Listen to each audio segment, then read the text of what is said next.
c'est une sub, les amis. Mais pas n'importe laquelle. Pas une Subaru, pas un Subway, et encore moins une Submariner. C'est bien différent de tout ça. C'est une subfautique. On va plonger ensemble, si profondément que la lumière tend à disparaître, pour aller à la rencontre de Patrick et sa Triton subfautique. Allez, c'est parti pour une nouvelle plongée dans Petite Montre entre amis.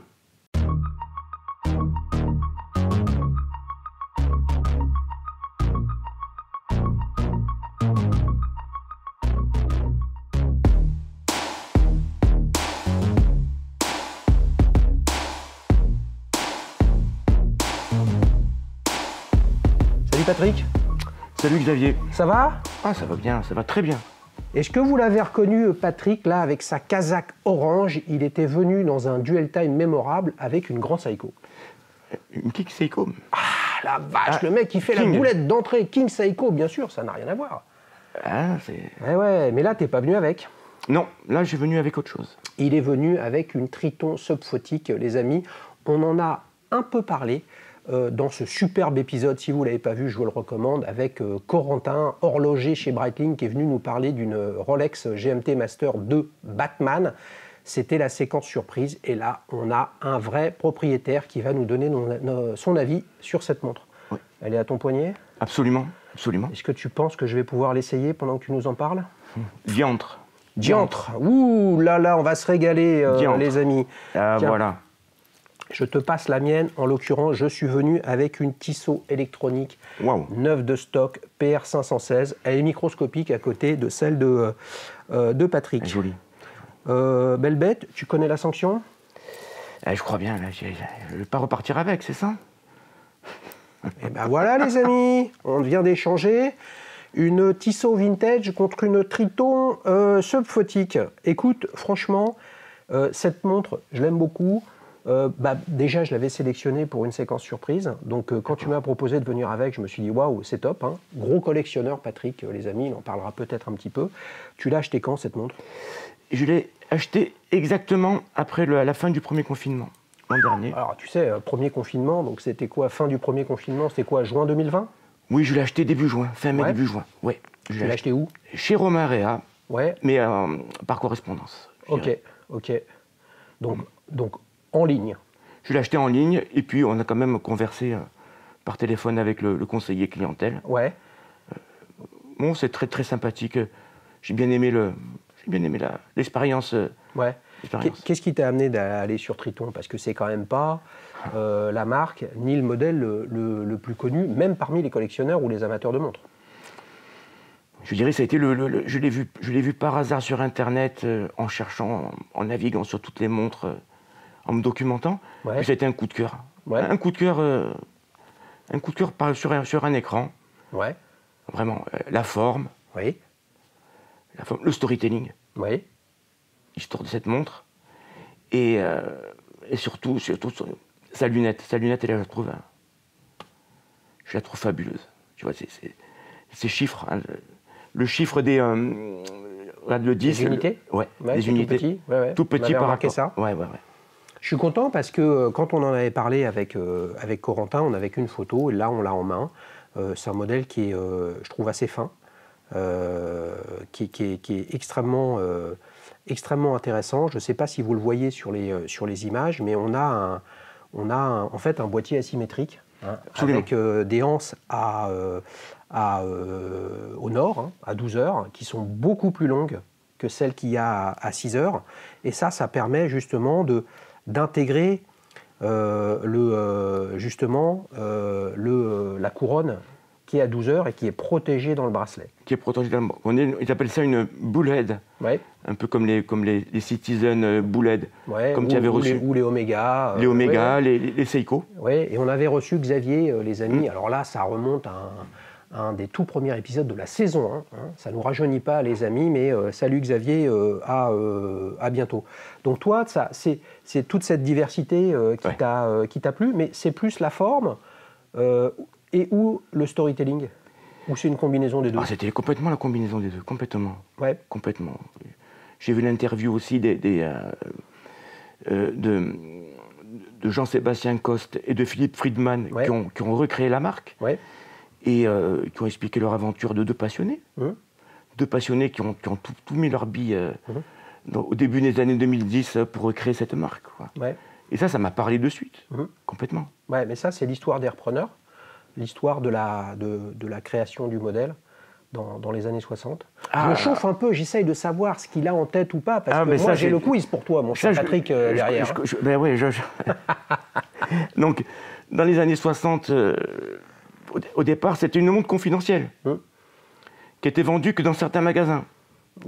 C'était les magasins spirotechniques, ce qu'on appelait. Les magasins d'outils de plongée, où on vendait des articles de plongée. Elle était vendue uniquement que là, donc c'était un positionnement qui était quand même assez confidentiel déjà à l'époque. Elle était très chère pour l'époque. Moi j'ai envie de te dire, c'était confidentiel, mais c'était pas plus ou moins confidentiel que d'acheter une Yamaha Superman ou une Rolex Submariner. Je veux dire, c'était les prémices de la plongée, je pense, hein. Tu crois pas ? Tu penses sincèrement que tu pouvais acheter une Submariner en volume c'est-à-dire, tous ces produits n'avaient pas du tout l'image qu'ils ont aujourd'hui. Entre une Triton qui a disparu puis qui est réapparue, avec deux entrepreneurs, vous savez que moi-même je suis entrepreneur, hein, donc qu'est-ce qu'il y a à gagner à part faire quelque chose de passionnant, à relancer une marque de montre, probablement pas grand-chose. Donc moi les amis, je ne vous connais pas, mais en tout cas je vous dis bravo pour cette initiative. Tu l'as acheté chez Romarea. Donc Romarea est quand même très connu pour son expertise dans le vintage. Oui, absolument. Et par contre, on peut acheter une Triton neuve chez Romarea. Oui, oui. Ça, parce qu'il est distributeur Triton.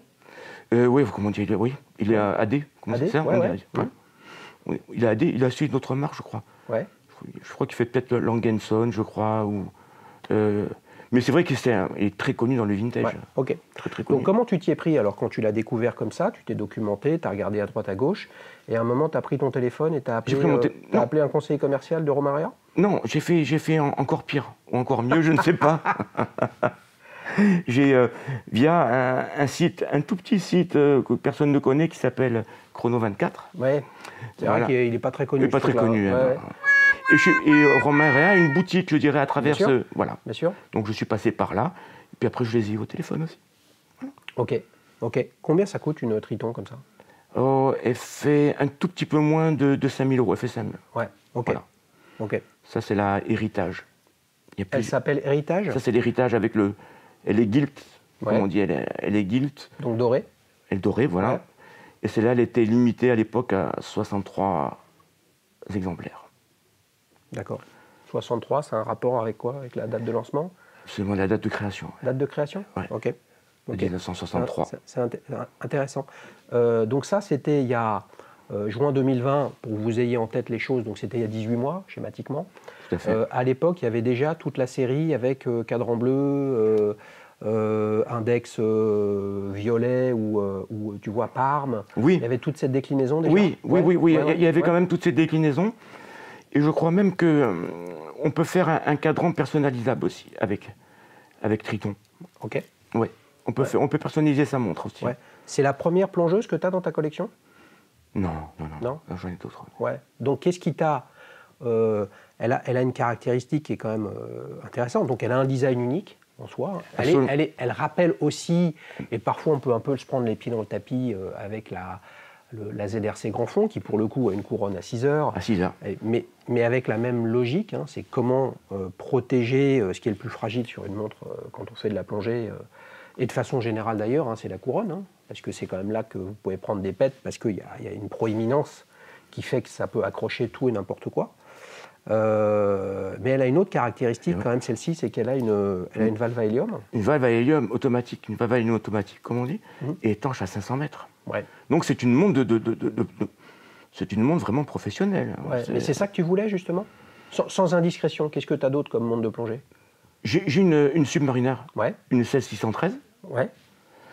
16613, c'est quoi ça? C'est la montre, la Submariner or et acier, avec le cadran bleu. Ah, d'accord, effectivement, avec le 13, c'est or et acier. Or et acier, cadran bleu. En relais or, comme ils disent. Ou qui date des années, qui date de 2003. À l'époque, qu'on achetait chez son AD. C'est arrivé. Ça existait.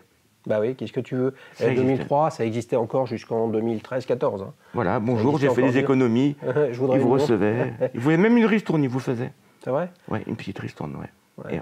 Bah écoutez, ça s'appelle Petit souvenir entre amis, les amis, parce que ça marche plus comme ça. Ouais, donc c'est clair que, alors, une Submariner Biton, c'est quand même moins sportif qu'une en acier. Et là, on est sur quelque chose de plus radical quand même. Là. On est de plus radical, mais je dirais en même temps, parce que moi aussi je me balade un peu sur Instagram, il y a pas mal de gens qui la portaient avec un costume. Et en plus, elle fait 40 mm. Elle n'est pas énormissime quand même comme montre. Oui, mais par exemple, ta Submariner, elle est en 40 aussi. Quand tu les portes toutes les deux, c'est quoi? Ça fait la même sensation au poignet? Elle est un tout petit peu plus imposante, celle-là. Ouais. Un tout petit peu plus imposante. Un petit peu plus, ouais. Ouais, c'est vrai que tu as un insert avec une lunette qui est assez proéminent, mais il est un peu bombé, hein, ça donne le sentiment, et il t'amène vraiment des super reflets. Ça c'est sympa, mais ça, tu ne pouvais pas le savoir avant de la recevoir. Oui. Hein, donc ça, c'est la découverte que tu as eue après. Oui, moi j'ai été, enchanté, j'ai pas grand-chose à lui reprocher. Pas grand-chose, si ce n'est qu'il pourrait faire un petit réglage fin du bracelet, un petit easy link, voilà. Ouais, mais ça, on voit bien que réglage fin du bracelet Easy Link, on voit que Patrick est un peu, comment dire, est un peu drogué de Rolex. Hein. Ils sont pas nombreux. Pas que de Rolex. Ouais, bien sûr, mais c'est super, mais ils sont pas nombreux quand même. Hein. Elles sont pas nombreuses les marques à proposer du réglage fin. Oui, c'est juste une. Ouais. Ok. C'est quoi l'adjectif qui pour toi caractérise le mieux cette montre? Écoute, j'aurais pu te dire qu'elle est tout simplement, je vais dire, c'est une montre qui est à l'inverse du bling bling. Elle n'est pas voyante, mais je peux dire que c'est une seule montre. Tout simplement, elle est remarquable. C'est une montre remarquable. Remarquable, dans le sens où elle est très belle sans se faire remarquer. Voilà. C'est ce que tu veux dire? Tout à fait. Ouais. Ok. Elle est remarquable aussi dans son fonctionnement. Non, tout. Voilà. Je comprends. Donc là, tu as une lunette monodirectionnelle, voilà, à 60 clics. Donc c'est voilà, une Submariner, c'est 120. Tout à fait. Ouais, voilà. Par contre, la norme, les amis, des montres de plongée, c'est 60. Hein. C'est un clic par minute. Puisque quand tu es sous l'eau et que tu dois faire, souvenons-nous, hein, on avait Eric qui était venu présenter sa Rolex Submariner 114-060, qui est un gros plongeur. Hein. Il a fait 200 ou 300 plongées avec. Et justement, il nous racontait que c'est pas adapté vraiment aux conditions de plongée quand tu as 120 clics. Puisque les paliers de décompression, quand tu remontes à la surface, ils sont en minutes. Donc regarde, tu vois, là on va faire 5 minutes. 2, 3, 4, 5. Et voilà. C'est plus simple que si c'est 10, tu vois. Parce que tu as des bruits sous l'eau, tu as des trucs, etc. C'est quoi le petit détail que tu préfères sur cette montre? Honnêtement, c'est comme je te disais tout à l'heure, c'est la lunette. Oui. La lunette, à l'époque, était en bakélite sur l'original. Oui. Là, elle est en saphir. Elle est recouverte de glace saphir, et c'est la police d'écriture. La police d'écriture, je sais pas, c'est quelque chose qui me parle complètement. Qui te parle, ok. Voilà. Ok, bah bien sûr, c'est compréhensible. Tu as tous tes index, aiguilles, et justement la lunette qui est en traitement phosphorescent, fluorescent, phosphorescent, je ne sais plus. Oui. Ouais. Oui. Ça doit bien flasher. Hein. Ah, c'est impressionnant, ouais. Hein, on met un peu une lampe dessus, une petite source lumineuse et... Bah là, tu dors plus. Et ouais, ça peut. Attendez, quand on descend en profondeur subphotique, hein, là où la photosynthèse ne se fait plus, donc où schématiquement il n'y a plus de lumière, on est dans le noir, et ben c'est quand même utile de pouvoir avoir justement l'heure, non, mais en fait une indication de depuis quand vous avez plongé. Alors bien évidemment, on ne descend pas en scaphandre autonome à 200 mètres, les amis, mais je ne voudrais pas dire de conneries, il y a des professionnels qui pourront nous dire ça en commentaire de façon bien plus précise. Qu'est-ce qu'il y a comme calibre là-dedans, Patrick? C'est un calibre automatique Soprod. Oui. Soprod. Donc Soprod, c'est des Suisses? C'est des Suisses, absolument. C'est ça. Ça fait partie, si je ne m'abuse, du groupe Festina, il me semble.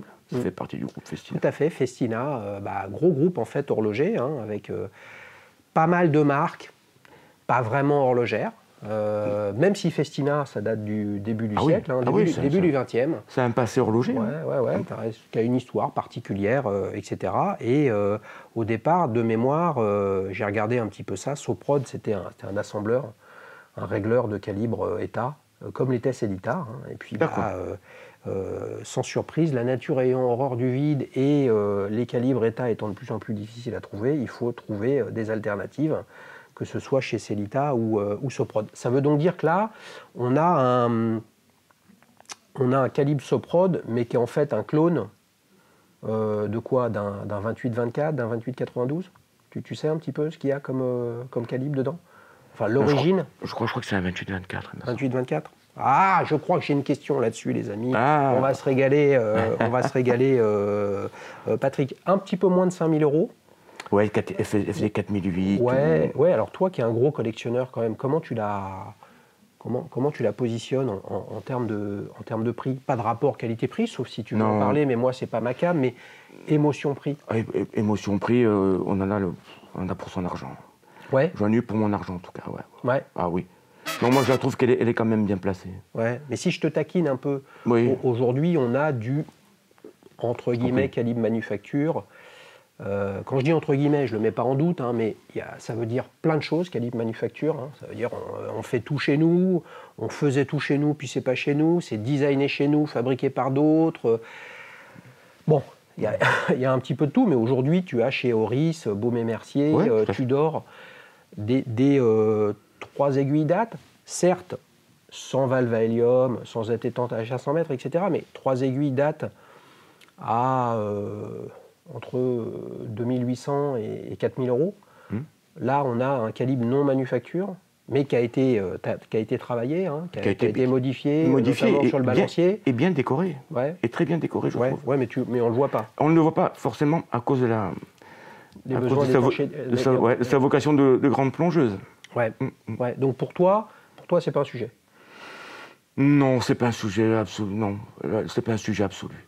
Non. Bien qu'après, maintenant, si le fond est transparent, c'est très joli, un beau calibre. Ouais. C'est très joli. Ouais. Non, mais sur la manufacture. Ouais, sur le prix. Ouais, sur le prix. Non, c'est pas. Non. Je te pose cette question-là. Moi, personnellement, c'est pas mon point de vue, mais je sais que beaucoup d'entre vous se posent la question et vont se dire, bah oui, mais quand même, une montre à 5000 balles qui n'a pas de calibre manufacture, est-ce que ça ne devient pas de plus en plus un problème pour les marques qui, sur le marché, justement, proposent ce type de produit? Tu vois? Regarde IWC qui, dernièrement, a sorti son calibre manufacture chronographe pour sa portugaise. Une des raisons à ça, c'est que probablement, mais sûrement, le Swatch Group ne voulait plus lui vendre de 77,50. Mais l'autre raison, c'est qu'à un moment ou un autre, pour maintenir tes prix, tes marges, et augmenter tes marges, donc augmenter tes prix, il faut proposer quelque chose. Et le quelque chose, j'ai l'impression que ça devient c'est en train de devenir une norme. C'est que si tu veux aller sur les segments tarifaires plus élevés, il faut venir avec du manufacture. Oui. C'est un petit peu le... Oui, c'est... Ouais, je comprends ce que tu veux dire, mais enfin, moi, personnellement, ça ne m'a pas posé de problème. Je me suis quand même renseigné sur le Soprod à l'époque, hein, quand même. Ouais. Je voulais savoir ce que c'était vraiment Et c'était quand même c'était quand même un bon calibre. Un bon calibre. Un bon tracteur, comme on dit. En tout cas, il fait le boulot. Tu l'as pas prise en défaut ou quoi que ce soit. Non, elle est juste. Est-ce que c'est ta montre du quotidien où tu en as tellement que, en fait, tu changes beaucoup? Je change beaucoup, mais je la porte. Elle revient très souvent dans le... Ouais. Elle revient souvent dans le planning. Qu'est-ce qui fait que tu la mets quand tu décides de la mettre? C'est parce que tu aimes la diversité et de changer. À titre personnel, c'est mon point de vue. D'accord? Ou ça dépend de ton état d'esprit du moment, ce que tu vas faire. Non, voilà, c'est l'état d'esprit du moment. Voilà. Tu ouvres ta boîte de montre et là tu te dis, je vais mettre celle-là. Voilà, c'est mon humeur. Ouais, j'ouvre ma boîte. Ouais. Est-ce que tu la mets plus souvent que la King Seiko? Oui, je la mets plus souvent que la King Seiko. Ouais. La King Seiko, je la mets plutôt pour sortir. Ouais. Elle est plus habillée. Ah bah, c'est clair que c'est pas la même chose.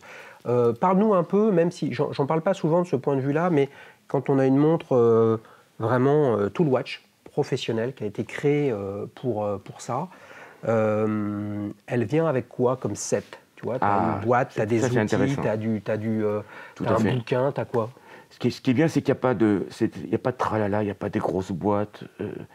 Il y a une belle petite boîte, je dirais, de taille modeste, et une belle petite trousse en cuir. Une petite marmotte en cuir, avec un zip. Ouais. Et voilà, avec la carte de garantie. Voilà. Et si je ne m'abuse, il y avait aussi un bracelet NATO. Ok. Voilà. Ouais. Voilà. Donc il n'y a rien de très imposant, mais c'est qualitatif. Ok. Et ça me parle que d'avoir des fois des boîtes de montres, certaines marques.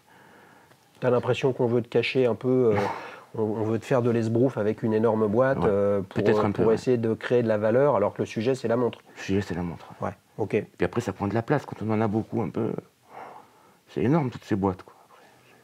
Franchement les amis, on se régale, hein. C'est la je ne sais pas combienième, peut-être 30e ou 40e plongeuse, hein. Il y a une playlist qui s'affiche juste là, il y a une playlist sur toutes les plongeuses, on aura vraiment vu sous toutes les coutures, les Deep Sea, que ce soit celle de Rolex, de Jaeger-LeCoultre, de ZRC, bien évidemment Triton, Omega, etc. C'est vraiment une belle découverte. Je voudrais juste savoir par rapport au grand choix qu'il y a de finition, de coloris, etc. Pourquoi tu es allé sur cette version dite gilt, hein, c'est-à-dire cadran noir mat, index Luminova, on va dire beige clair, et avec des aiguilles comme ça cerclées de doré, qui là je joue avec la lumière, effectivement c'est assez sympa. Pourquoi tu es allé là-dessus? Parce que c'était la plus proche de l'original. Ouais, ok. La plus proche de l'original. J'aurais voulu prendre une originale, et j'hésite même, mais j'ai un petit peu peur du vintage. Des fois, j'ai un petit peu peur du vintage, c'est vrai. Ah ouais? À tort. Mais il faut que tu t'y mettes dans le vintage. Et évidemment, allez, je ne sais pas quelle est la valeur marché, les amis, vous nous direz en commentaire d'une Triton spirotechnique d'époque. Je ne suis pas sûr que ça aille dans des délires. On est dans quelques milliers d'euros probablement. Plus, tu crois? Peut-être entre 12 et 15 quand même. Ah ouais, alors là, vous voyez, je ne suis pas du tout au fait. J'aurais peut-être dû me renseigner avant. Mais tu peux aller dans le vintage avec des choses très peu chères, justement pour commencer, etc. Et voir comment tu te sens. C'est ce que j'ai fait un petit peu. Ouais, parce que forcément, le vintage, il faut accepter qu'on n'ait pas une montre immaculée, complètement neuve, qui sort de la boîte, où il n'y a pas une éraflure, il y a quoi que ce soit. Il faut accepter qu'elle soit parfois un peu rayée, et, parce que ça fait partie de la montre. Et par contre, si tu n'acceptes pas cette dimension-là, de fait, tu te diras toujours il y a quelque chose qui va pas. Il y a quelque chose, ouais. Hein? C'est vrai qu'en tout cas, le vintage, il faut éviter les fausses bonnes affaires, quoi. Il faut éviter d'aller prix à un moment donné. Je pense qu'il y a quand même un certain prix à mettre dans le vintage et certaines conditions. Oui, mais tu peux te faire plaisir avec une Omega dynamique à quelques centaines d'euros. Avec une Citizen vintage. Voilà, tu es une grande fan de montres japonaises. Absolument. Absolument. Les amis, Credor, quand est-ce que Credor va venir sur la chaîne? Moi, j'en peux plus. Hein. J'ai croisé Paul Louis dernièrement, qui était venu sur la chaîne avec sa Jaeger-LeCoultre Futurmatic. Il a une Credor rectangulaire extra plate à quartz, enfin je veux dire une tuerie. Ça fait partie de l'histoire de la montre japonaise et de ce que propose Seiko, sachant que Credor vient quand même des craies qui sont ces petits sommets très ciselés dans le Jura suisse. Vous voyez, donc ça a beau être japonais, il y a quand même un peu un bout d'histoire. Les amis, il faut qu'on enchaîne parce que là, avec Patrick, on va se raconter toutes nos histoires de montres. Ça va durer des années. On pourrait battre le record du monde de petites montres entre amis. Mais il faut enchaîner sur la séquence souvenir. Tiens, je te la rends. Allez, je te rends la tienne. Je l'aurais bien gardée quand même. Mais figure-toi, je préfère récupérer ma Tissot PR516, les amis. Quel âge as-tu, Patrick? J'ai 52 ans. Ah, quasiment le même âge. Voilà, absolument. C'est bon ça. Ouais, alors, t'as démarré quand dans l'horlogerie? J'ai démarré petit. Petit et avec à l'époque une Kelton. Ouais. Une Kelton à remontage manuel pour enfants. Ouais. T'avais quel âge? J'avais entre 6 et 8 ans. Eh oui, il fallait avoir l'heure. C'était un vrai sujet alors. Hein. Il fallait savoir la lire aussi. Il fallait apprendre à la remonter. On en était encore là. Ouais. C'était bien. Oui, mais il fallait à l'heure, quand tu dis à tes parents, oh Patrick, c'était important l'heure. Ben oui, sinon on ne sait pas où t'es. On ne peut pas se dire, mais je vais lui envoyer un message sur WhatsApp. Et non, y a et l'étanchéité de la montre aussi, c'était important. Ouais, donc tu avais quoi? Tu avais eu 30 mètres, 50 mètres? Bon, non, elle était très peu étanche, elle avait pris la flotte. Ah, c'était la fameuse water resistant, c'est-à-dire en gros, s'il pleut et qu'il y a un peu d'humidité, ça va, mais sinon, ça va pas, quoi. Ça va pas. Ouais. Donc ça, c'est tes premiers souvenirs. Mais est-ce que tu te souviens de la période? Voilà, parce que ça, ou alors éventuellement pour toi, ça s'est passé en un instant, mais qui t'a fait passer de une montre, bon, ça donne l'heure, à nos époques, hein, on n'est plus tout jeune avec Patrick, même si on n'est pas vieux non plus. C'était quand même un sujet, l'heure. Mais qu'est-ce qui t'a fait passer de j'y vois autre chose dans une montre que simplement un truc utile qui me donne l'heure, tu vois, et qui t'a fait aller dans la passion, l'émotion, l'irrationalité. Franchement, acheter une Triton subphotique, quel est l'intérêt, quoi? Patrick, tu plonges pas à 500 mètres. Non, bon, dans mon évier, des fois, pour faire la vaisselle. Vous avez compris la provocation, hein, les amis créateurs et repreneurs de Triton. Non, ce qui m'a fait... Ben, figure-toi que chez moi, il y avait une montre il y avait une japonaise qui traînait, que je m'amusais, automatique, que je m'amusais à mettre, qui était à mon père. Ouais. Et ça m'a marqué. Ouais. Ça m'a marqué le coup du balancier que j'entendais. Ah, qui bougeait? Ouais, voilà. Et ça, je me suis toujours dit que c'était... Ouais, le balancier, enfin rotor. La masse oscillante, le rotor, ouais. Et ça avait quelque chose de magique pour moi. Ouais. Que tu n'avais pas avec ta Kelton qui, elle, était manuelle. Et celle que j'ai eue après à Quartz, que j'avais pas. Ça, c'était vraiment quelque chose que je voulais un jour en arriver là, quoi. Ouais. Et justement, le jour où ça est arrivé, c'était avec quelle montre? Ma première montre automatique. Ouais. Enfin, celle qui a démarré le fait que tu es là aujourd'hui avec cette Triton. Alors, ma première belle montre, je dirais, ça a été une Festina. C'était une Festina à quartz, aiguille, un chronographe, qui était une très belle montre qui, hélas, je n'ai plus, qui après que j'ai cassé.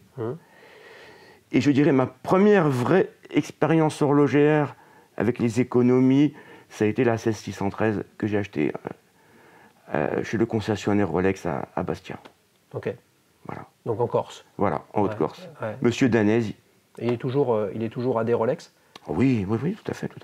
C'est le patriarche local. Voilà, c'est un grand... Il fait aussi, il est multimarque. Hein.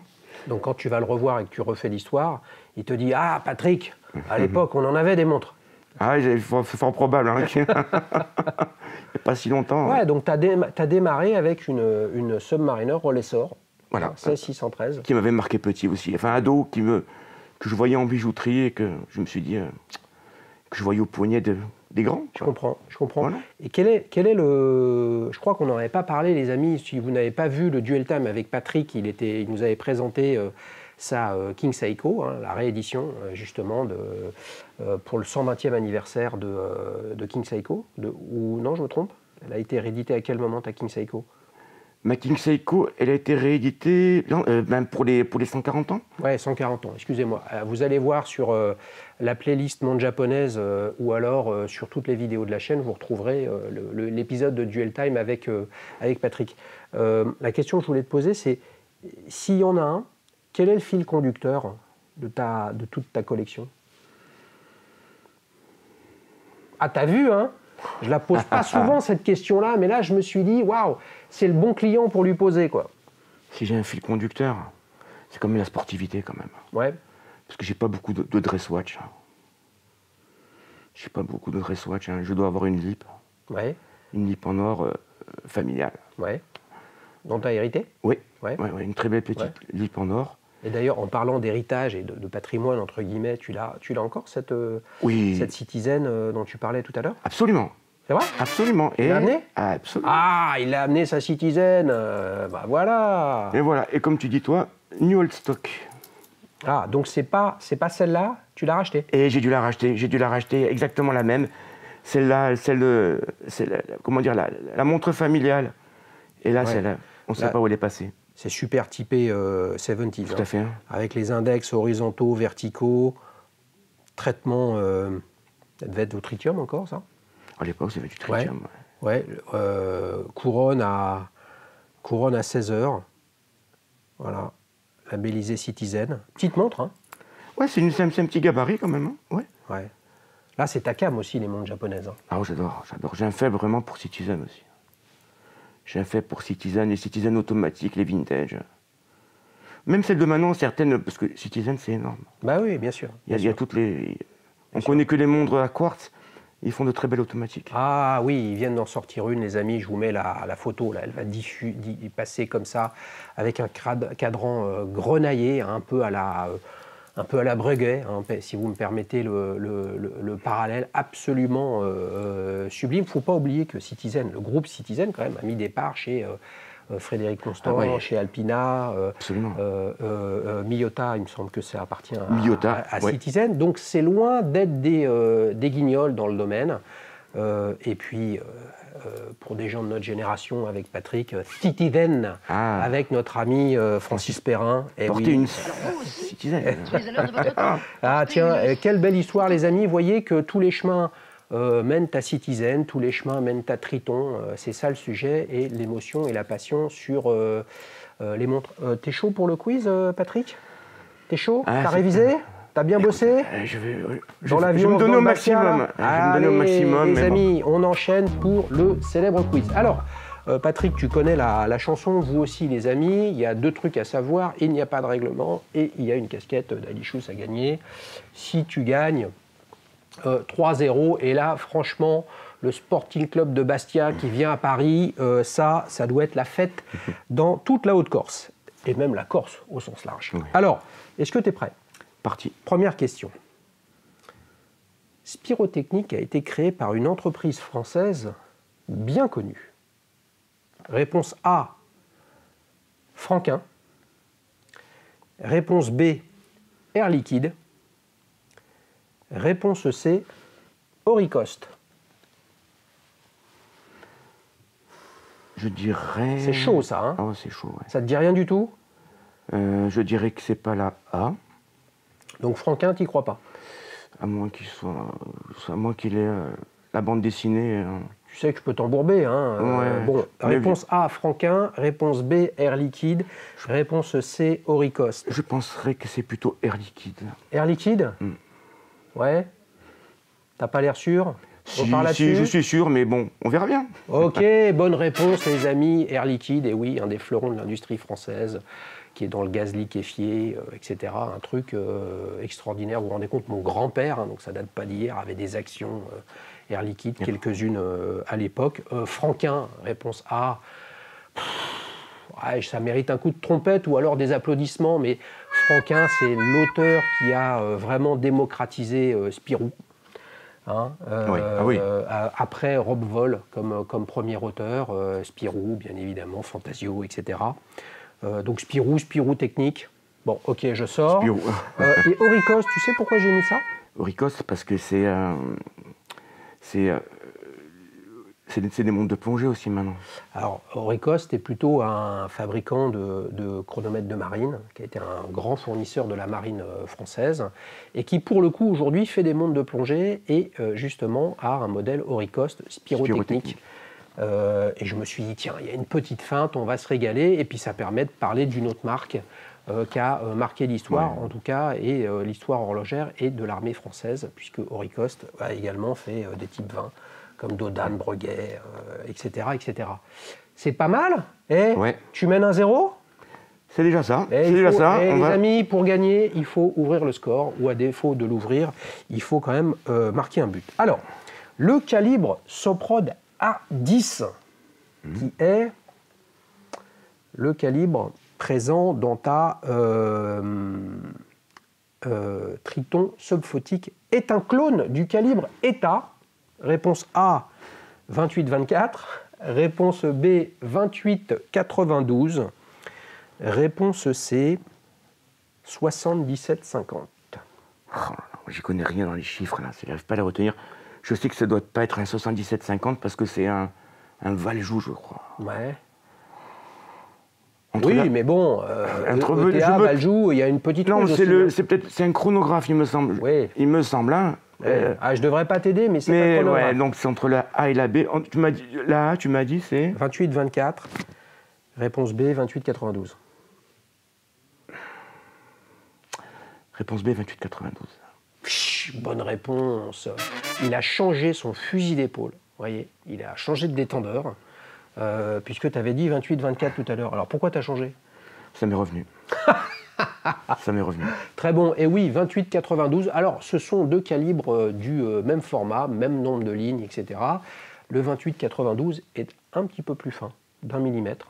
Donc, quand on fait une montre avec on veut faire un boîtier plus fin, ou alors on sait qu'on a un boîtier qui est plus épais parce qu'il y a l'étanchéité, etc., on essaye de gagner sur l'épaisseur du calibre.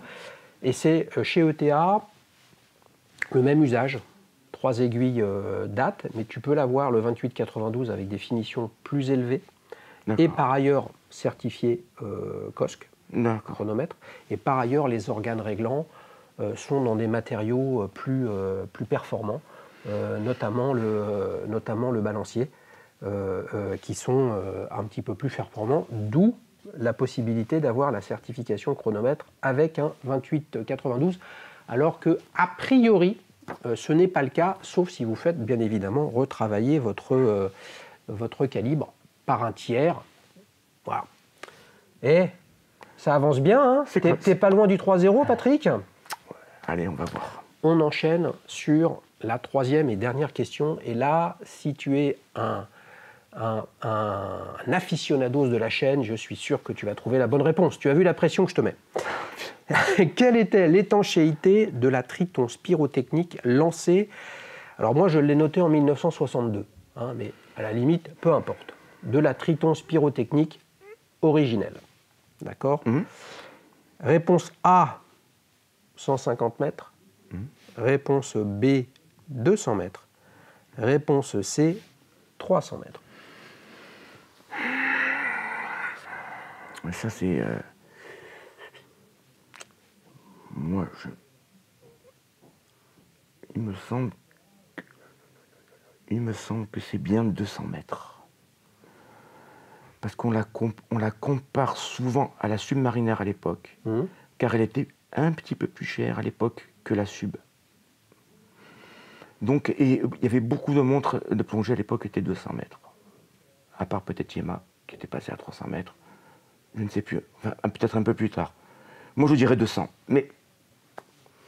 Bonne réponse, les amis. Vous avez vu la réflexion, etc. J'ai l'impression qu'il lisait mon document. Oui, c'est 200 mètres, tu as raison. Je t'ai mis 150 parce que là, pour le coup, c'est la première montre de plongée de Seiko. Absolument. C'était à 150 mètres. Et Citizen aussi, ouais. Voilà, que tu étais un fan de montres japonaises, donc ça allait te donner une petite idée. Effectivement, Yema Superman, première montre étanche de série.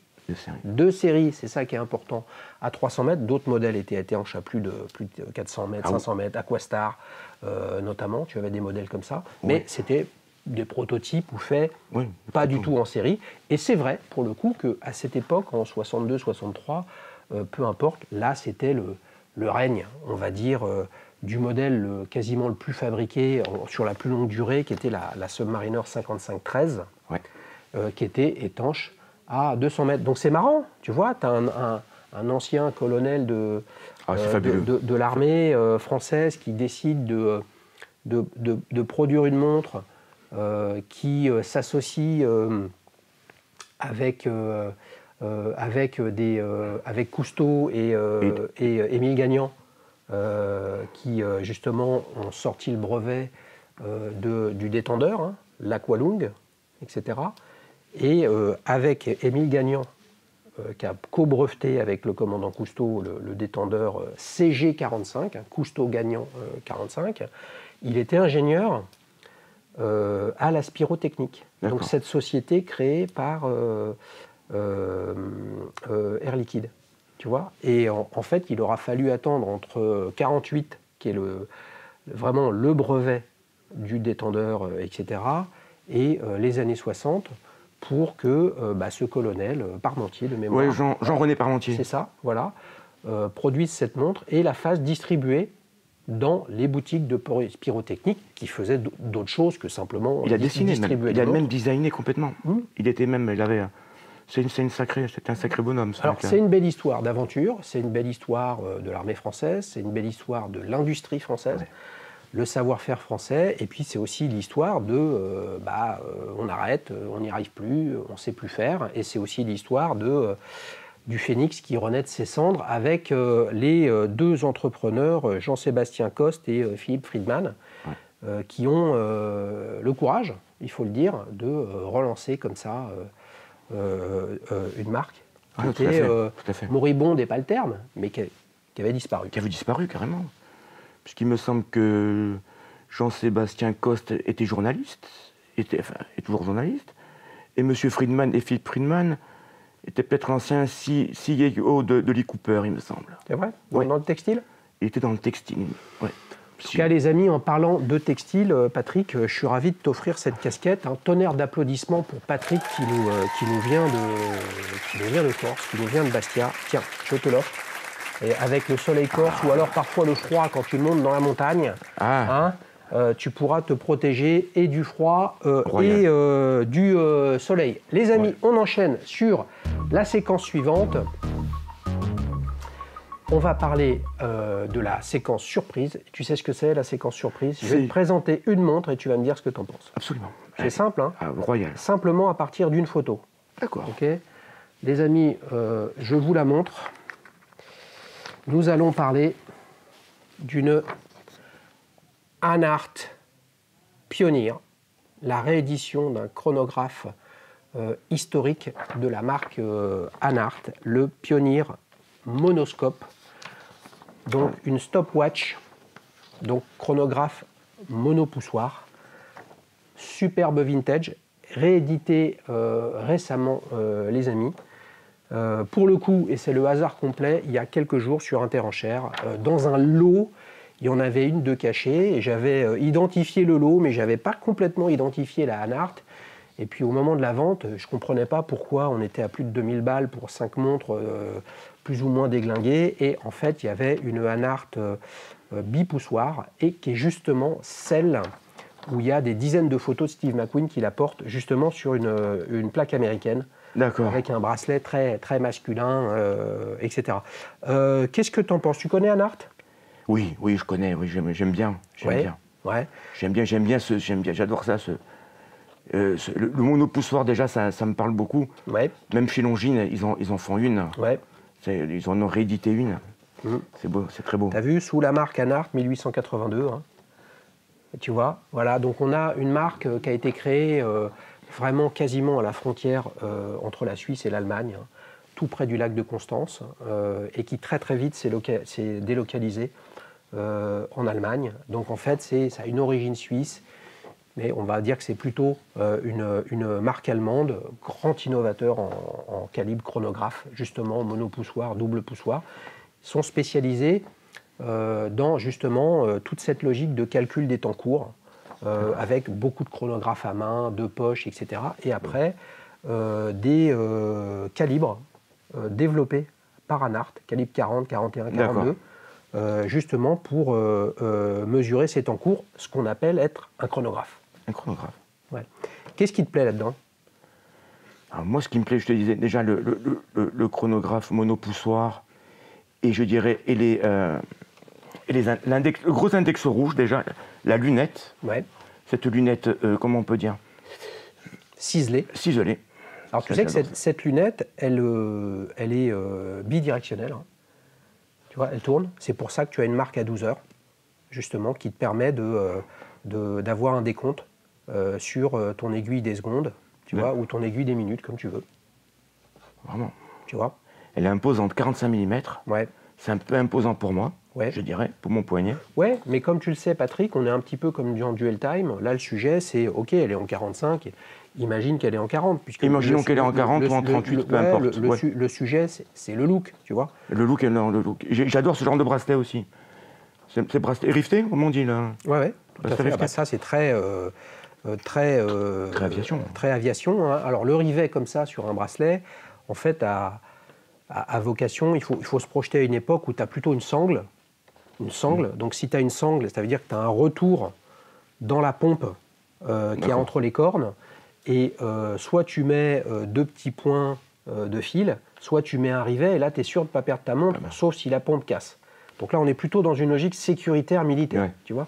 Tu es militaire à cette époque-là, tu perds ta montre, tu es dans la merde. Ah oui les amis, aujourd'hui on perd sa montre, on est deg, mais on n'a pas de problème. Plus que ça. À l'époque c'était un enjeu. Hein. C'était un enjeu. Vraiment. Donc t'aimes bien, qu'est-ce que tu penses, c'est vraiment l'ADN de Hanhardt aussi, ça, c'est... Alors là, c'est un monopoussoir, donc il est rouge.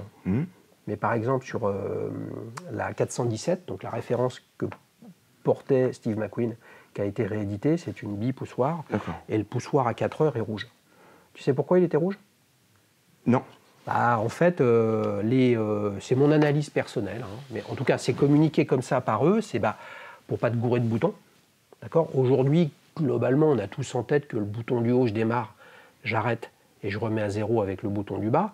Mais il faut se projeter à l'époque où il y avait des chronographes monopoussoirs, donc soit avec le bouton poussoir à 2 heures ou alors intégré dans la couronne. Donc forcément, quand on a l'habitude d'un bouton, quand il y en a un deuxième, on peut éventuellement se tromper sur quel est l'usage du second. Et il ne faut pas oublier que, par exemple, les calibres chronographes Landeron, d'accord, eux fonctionnent différemment. Comment on reconnaît une montre avec un calibre chronographe Landeron, par exemple, par rapport à un Valjoux ou un Vénus, c'est que le fonctionnement du bouton à 4 heures n'est pas le même. Tu vois ? D'accord. C'est 2 fonctionnements qui sont complètement différents entre mise en marche, arrêt, remise à 0. Voilà. Qu'est-ce qui te plaît là-dedans, à part le rouge, la lunette? Qu'est-ce que tu penses des aiguilles comme ça, cathédrales? C'est ce qu'on appelle les aiguilles cathédrales. J'aime beaucoup aussi. J'aime mis aussi les polices de caractère et le Hanhardt. Là, comme ça. Pour moi, c'est une montre pour moi qui coche tout ce qui me plaît, quoi. Tout ce qui me plaît. Tu as regardé déjà Hanhardt pour toi? Oui, j'ai regardé le vintage. Oui. J'ai regardé le vintage. Je dirais pourquoi pas, parce que les chronographes m'intéressent de plus en plus. M'intéressent. J'en ai quelques-uns aussi. Mais ça m'intéresse beaucoup. Le chronographe, la montre de plongée, enfin, on en parlera peut-être un peu plus tard, mais dans mes prochaines aventures horlogères. Tes prochains projets.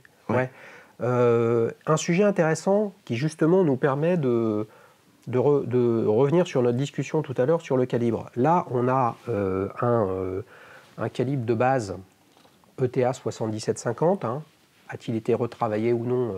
Je ne sais pas, mais en tout cas, c'est un calibre donc, du marché fourni par le Swatch Group et ETA, et on est à 2 940 €. Donc on est à 2 000 € de moins pour un calibre du marché par rapport à ta Triton. Alors, on ne compare pas pour comparer. C'est juste que donc là, tu vois bien, on a un positionnement qui est quand même pas le même, qu'on est à moins de 3 000 balles. Si c'est à 2 940, c'est pour pas être au-dessus de 3 000, quoi. Non, mais je comprends qu'il y en a que qui prennent ça en compte. Bon, moi, c'était le coup de cœur. Le coup de cœur n'a pas de prix. Le coup de cœur n'a pas de prix, comment dire. Mais bon, je comprends la démarche Mais moi, ça me gêne pas, honnêtement. Tant que c'est un bon calibre... quelque chose qui donne bien l'heure, qui est bien fini. Maintenant, qu'il soit de manufacture, c'est tant mieux. Et si c'est un calibre, je dirais, un emboîtage, peut-être pas grave. Non. Et qu'est-ce que tu penses de ce look globalement très vintage, c'est-à-dire que 2 sous-compteurs et pas 3, tu vois? Donc là, on est vraiment sur un unicompact, qui sont tout petits. Donc, on est vraiment sur un style vintage.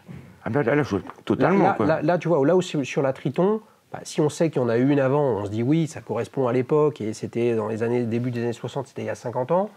Mais on pourrait se dire, oui, non, mais c'est marqué comme une montre radicale de professionnels de plongée qui pourrait ou non avoir un ADN dans le passé. Là, on est sur quelque chose qui est tout de suite très ancien, quoi. C'est totalement la réédition, je présume. Oui, je pense, oui. Parce que je connais. Sauf qu'elle est en 45, je ne suis pas sûr qu'à l'époque, elle était en 45. Peut-être même plus. Tu penses ? Ah, c'est possible, ça. C'est possible. C'est possible. peut-être. C'est possible. Combien tu lui mets de 0 à 10 à celle-ci? Oh, ça, je lui mets une très bonne note. Hein. Je lui mets une très bonne note, et allez, je vais être aussi quand même exigeant. Je lui mettrai un 8 sur 10. Voilà. Un 8 sur 10? Ouais. 8 sur 10 pour cette Anart Pioneer, ou Pioneer, je ne sais pas comment dire, monoscope. Pioneer monoscope, ouais. Voilà, allez voir sur le site de Anart, qui est très complet, hein, avec vraiment une gamme qui est assez complète, avec des choses plus modernes, plus vintage, moins inspirées, etc. Mais toujours avec cet ADN de chronométrie au sens de ce qu'est un chronographe pour les événements sportifs, les temps courts, etc. Donc plutôt dans le sport, et puis avec cette histoire qui est quand même pas mal de va-et-vient au nord de la Suisse, avec l'Allemagne, on arrête pendant la guerre parce qu'on fait des cadrans et on fait des trucs pour l'armée, puis après on reprend, etc. Et puis mécaniquement, Anart a, comme bien d'autres, des dizaines, si ce n'est des centaines de marques, étaient en difficulté.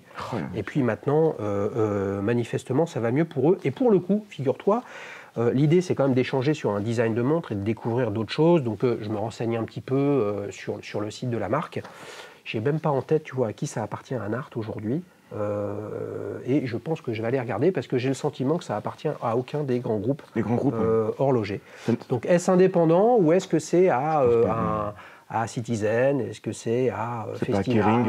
Festina, c'est sûr, c'est pas le cas, mais à regarder les amis. Et là, tu lui mets un bon 8 sur 10. Les amis, on enchaîne pour l'avant-dernière séquence de ce petit montre entre amis. Recto verso, donc tu as 52 ans, tu es passionné de montres, tu as le même problème que nous tous avec les abonnés. Si vous n'êtes pas abonnés, les amis, c'est le moment de le faire. La même maladie. Qu'est-ce que tu as d'autre comme maladie alors? Comme maladie, je suis passionné de pas mal de choses. Je suis passionné de musique. Ouais. T'es musicien? Oui, je suis musicien. Ouais. Qu'est-ce que tu fais comme musique? Je dirais un peu du hip-hop. Je fais de la musique électronique, du hip-hop. Tu fais du hip-hop, de la musique électronique? Voilà. Je fais du beatmaking, comme on dit maintenant. Waouh, non mais attends, on a quasiment le même âge. Donc le hip-hop à l'époque, c'était Chaka Khan, Grandmaster Flash, des trucs comme ça. Afrika Bambaataa. Afrika Bambaataa, bien sûr. Qu'est-ce que tu fais aujourd'hui? Alors, t'écris, tu fais des reprises, et comment tu mixes ça avec de la musique électronique? Non, moi je crée des instrumentaux. Ouais. Je crée des instrumentaux. Mais au départ... Avec quoi? Maintenant, je suis passé à 80% sur de la MAO. Ouais. Hein, sur ordinateur avec des interfaces quand même. Hein. Bien sûr, ouais. Avec des interfaces pour jouer. Ouais. Hein, un clavier maître. Clavier maître, Clavier maître. Je dirais entre guillemets une batterie, une interface MIDI maître aussi. Hein, style MPC. Ouais, ça me dit rien. Ça me dit rien. Ouais. Mais tu fais ça pour le fun? On peut t'écouter sur Spotify? Tu fais des concerts? Non, je fais ça pour le fun. Mais disons, durant le confinement, ça m'a permis de me recentrer vraiment sur la musique électronique, parce qu'avant, j'ai créé avec du matériel hardware. Ouais. Non pas, j'avais des synthés. Mais là, je suis passé quasiment au tout software. Mais j'ai envie de trouver de me payer les prestations d'un ingénieur du son qui me mixe quelques musiques que j'ai faites de manière professionnelle. Et là, on peut écouter qu'un truc ou pas, là? Tu peux nous faire écouter quelque chose? Oui, tout à fait. Je suis écoutable sur le site Metapop. Metapop, comme ça se prononce? Comme ça se prononce. M-E-T-A-P-O-P? P-O-P, voilà. .com.fr? C'est un .com.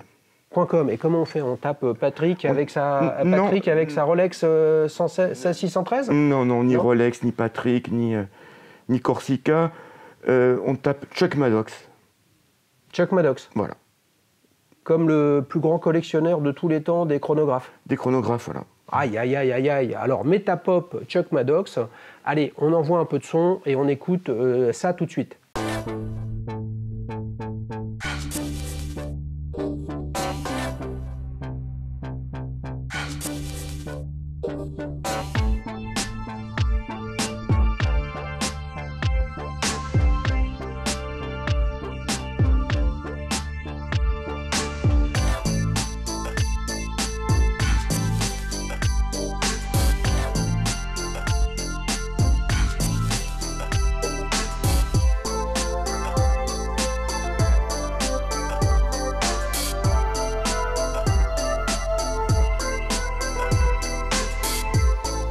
C'est cool, Patrick, ce que tu fais comme musique, là.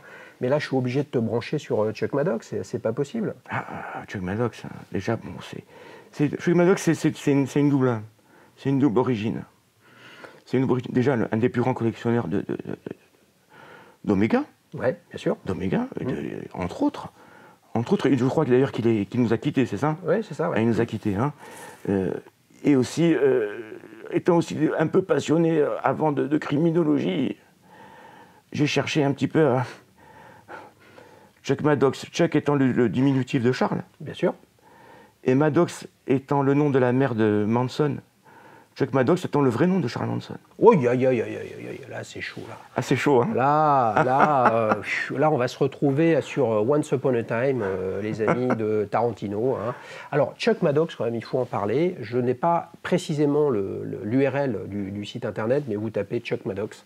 Et là, vous allez tomber sur un site qui n'est pas facile d'aspect, mais qui est une mine d'or en termes de référence, effectivement, sur les chronographes Omega et tous les chronographes au sens large, mais notamment sur Omega, d'une précision absolument folle, avec principalement, à 99%, beaucoup de choses avérées. Et puis après, des choses où même Chuck Maddox l'écrit lui-même, il n'est pas sûr de l'information, etc., qui a porté quoi, dans quelles conditions. Mais ça, pour le coup, si vous avez des heures à perdre et vous éclatez avec de l'information magnifique, soit vous allez sur Daily Shoes, puis vous regardez les commentaires de Chuck Maddox, parce que c'est ton pseudo sur la chaîne, ou alors vous allez sur Chuck Maddox, peut-être chuck-maddox.com, je ne sais pas trop. Ce sont des passionnés qui, à la mort de Chuck Maddox, ont repris le site justement pour que ce ne soit pas perdu. Tu vois, et qu'il y ait cette information, d'où le layout ou le design un peu old school quand même, mais ce qui compte, c'est ce qu'il y a à l'intérieur. Qu'est-ce que tu bosses sur quoi là au niveau musical là? T'es en train de, tu vas faire un featuring avec Booba bientôt ou Oh non, hélas, non, j'en suis pas encore là. J'en suis pas encore là. Comme je te dis, je vais me pencher sérieusement. Tu cherches un ingé son. Ouais, je vais me pencher sérieusement. Tu sais qu'il y a des ingé sons sur la chaîne qui m'ont contacté à l'époque où j'avais des petits problèmes de son à droite à gauche. Les amis, si vous pouvez, vous voulez passer un coup de main à Patrick pour continuer à faire du hip-hop, ce serait avec grand plaisir. Pour avoir un son professionnel, je veux dire, un mixage et un mastering. Ça marche. Sur la scène française là, ou internationale, qu'est-ce que tu aimes dans le hip-hop ou dans la musique électronique? Alors, dans la musique électronique, honnêtement, ce que j'ai toujours aimé, ça a été Brian Eno. Ouais. Vraiment, c'est ce qui m'a marqué. Quoi. Ah oui, non mais ça c'est la musique électronique, tu vois, c'est ambiante, oui. Early stage, hein, je veux dire, c'est vraiment au tout début. Donc tu dois aimer Kraftwerk ou des choses comme ça. Bien entendu, Kraftwerk, DAF, ça c'est un vieux groupe, Front 242. Ah, Front 242, les Belges, les amis. Les Belges. Hein. Tu sais que je les ai vus en concert à Paris à la fin des années 80. Front 242, des gars habillés en militaire, etc., avec une musique très électronique, 100%, très électronique, 100% synthétique. Donc en fait, la musique électronique, avec la discussion qu'on a, il faut dire c'est pas la même dans les années 70, 80, 90, etc. Allez écouter un de mes potes, Elephant Matt, qui fait de la musique électronique, où là, c'est clairement, on est dans la version 2020 d'un Kraftwerk avec vraiment de l'électronique binaire, plutôt de la musique de club. Et là, vous pouvez vous régaler. Écoute, moi, je te souhaite, Chuck, plein de succès là-dessus. Eh oui. Le tout que je m'éclate bien, quoi. Hein, les amis, et puis quand Chuck monte sur scène à Bastia, on descend tous. Avec la casquette d'Alichous sur place pour l'applaudir. Sponsor officiel d'Alichous. Les amis, on enchaîne parce que là, si on commence à parler musique, là, on n'a pas fini. Ouais. Hein. On enchaîne sur la dernière séquence de ta prochaine montre. Bon, on a compris quand même que tu étais chaud, quoi, que tu avais la grave maladie de la prochaine montre. On s'est connus avec la King Psycho. Maintenant, c'est la Triton. Tu nous as parlé de Submariner, tu es un grand fan de japonaise, etc. Bon, le Rolex de japonaise. Forcément sur un plan, là. Oui, sur un plan, je suis absolument sur un plan. L'horlogerie allemande me parle beaucoup. et surtout l'horlogerie de Glashütte, originaire de Saxe. C'est ça, c'est la Saxe. Oui, c'est ça, oui. Anciennement en Allemagne de l'Est. Hein. Anciennement en Allemagne de l'Est. Et j'ai été très frappé par deux de tes invités qui avaient des Langenzonen, comme on dit. Langenzonen, oui. Des Langenzonen. J'étais enchanté déjà du chronographe, surtout du 1815. Oui. Je trouve ça magnifique. Et oui, c'était FX, hein, François-Xavier, l'équation du temps sur Instagram. Il a un blog aussi. Hein. On s'était vraiment régalé sur cet épisode. C'était la saison 1 de Petites Montres entre amis. Oui, hein, et puis il y a eu la Zeitwerk aussi. Il y a eu la Zeitwerk, etc. Ouais, mais là on est sur on est quand même sur de la haute horlogerie. De la très haute horlogerie. Donc gamme de prix 9. C'est à des années-lumière d'une... On a combien, 50 000 euros? Non, pour moi, la clé d'entrée tarifaire haute horlogerie, Vacheron, Patek, Langenzonen, c'est 20 000 balles. Oui, le tarif d'entrée vraiment. Voilà, ouais, et pour un 3 aiguilles simple. Enfin simple, entre guillemets. Petit peu Calatravesque. Exactement. Calatravesque. Exactement. Bientôt une Calatrava neuve, les amis, commandée chez Patek. J'ai eu l'info hier soir avec un ancien invité de la chaîne. Ça va être pas mal. Version avec fond de boîte ouvert et calibre mécanique. Mais là, tu dis Langenzonen ou alors tu irais sur Glashütte original, Mule Glashütte, etc. Parce qu'il y en a d'autres. Il y en a vraiment de très très belles. Il y a Nomos qui est à Glashütte également. Il y a Nomos, mais honnêtement, j'aimerais aller sur du Langenzonen. Langenzonen. Il va falloir que tu ramènes de l'oseille. Hein. Tu as raison. Je vais les planter, ça va pousser. Et t'as un modèle en tête? Oui, j'aimerais bien un chronographe. Le 1815. Donc 1815, il est quoi? Il est en or gris ou il est en platine ou il est en jaune, hein? Plutôt en or gris, en platine. En or gris? Oui. Waouh! Non mais ça, c'est le rêve. C'est-à-dire, tu te dis oui, j'en rêve, un jour peut-être. C'est le Graal. Le Graal n'existe pas, les amis. Hein. Le Graal. Quand vous le rencontrez, il disparaît parce que ça devient autre chose. Ça, c'est le rêve. Ok, c'est le rêve. Donc ça veut dire que tu l'as comme cible, mais il n'y a pas de timing. C'est un peu comme ça la différence. Disons que ça peut se faire. Oui, ça peut se faire. Hein, ça peut se faire si je le. Encore faut-il qu'il y en ait en boutique. C'est pas. Maintenant, c'est rare aussi les Langenzonen en boutique. Hein. Ah, je sais pas. Faut y aller, hein. Faut y aller. Ouais, c'est pas. Mais il y a pas d'AD. Les modèles sportifs. Il n'y a pas d'AD Langenzonen en Corse. Oh que non. Ouais. Et là, est-ce que c'est pas l'occasion d'aller sur de l'occasion? Vous avez vu? Occasion, hein. C'est fort. Hein. Okay. Pourquoi pas? Bien sûr, pourquoi pas, bien sûr. Bien sûr. Une Langenzonen, oui. Oui. Comme on dit, d'occasion, oui. Non, ça me fait pas... Maintenant... passe pas trop de temps sur la chaîne à regarder FX. Hein. Avec FX, on avait battu le record du monde de durée. Ouais, c'était énorme. De petites montres entre amis, puis depuis, ça a été pulvérisé, on a dépassé l'heure, etc. Là, je ne sais pas à combien on est, mais vous avez bien compris que le concept sur la chaîne, c'est de passer un bon moment. Si là, je suis en train de regarder ma montre ou qu'il y a un mec qui fait un montage et on est coupé comme ça et on zozote parce que tout est écrit, là, moi, je m'éclate bien avec Patrick, je continue, je discute avec lui, et puis si ça dure trop longtemps, et avec les grincheux sur YouTube, c'est votre problème. Nous, on passe un bon moment et on essaye de vous en faire humblement passer un bon. Est-ce que tu l'as déjà essayé, cette 1815 ? Non, j'ai pas l'occasion, non. Ça, il y a une autre aussi, mais ça, c'est pas pareil. C'est une Wartimer de Patek Philippe, en émail cloisonné aussi. Ouais. Ça, je dirais, ça, c'est vraiment, c'est très poétique. Oui. Et puis là, tu es vraiment dans un autre segment.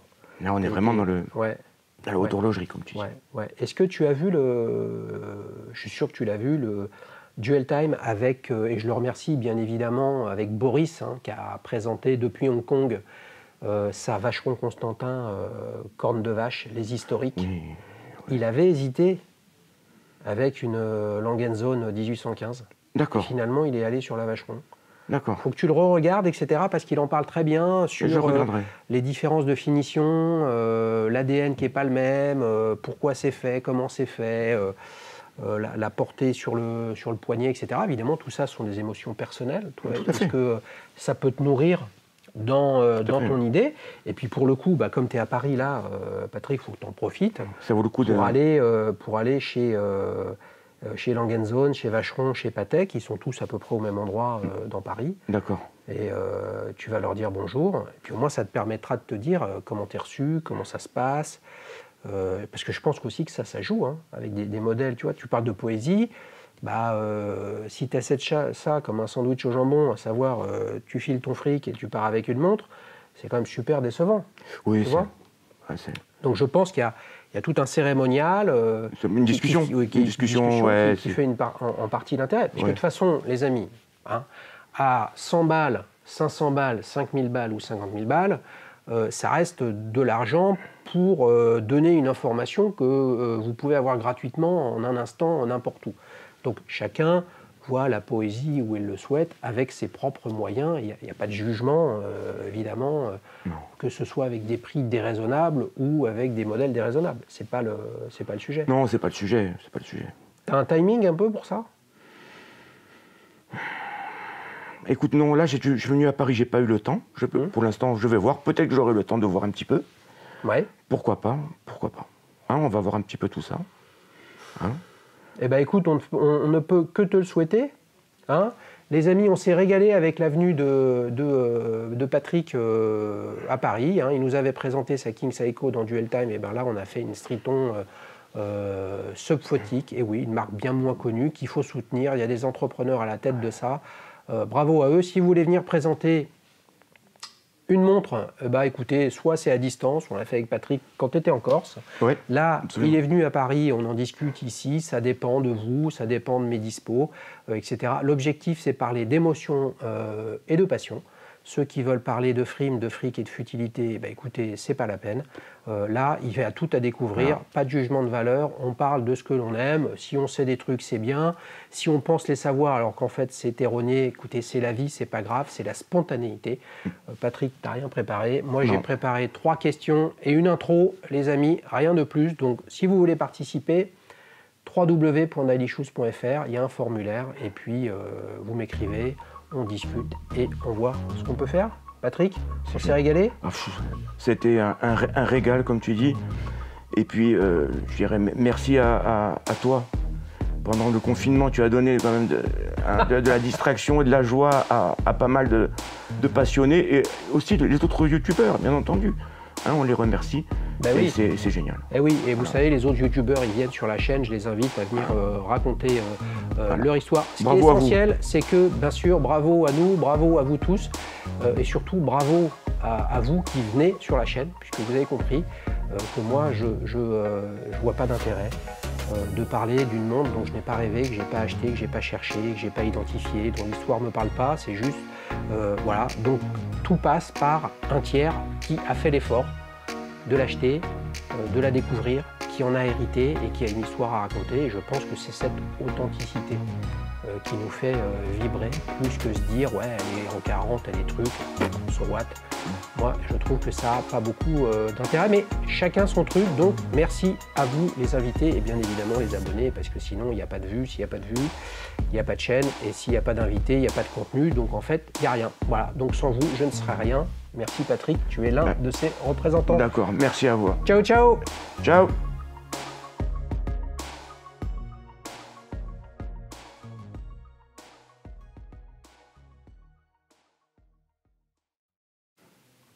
Elle est bonne, celle-là. Nickel, nickel.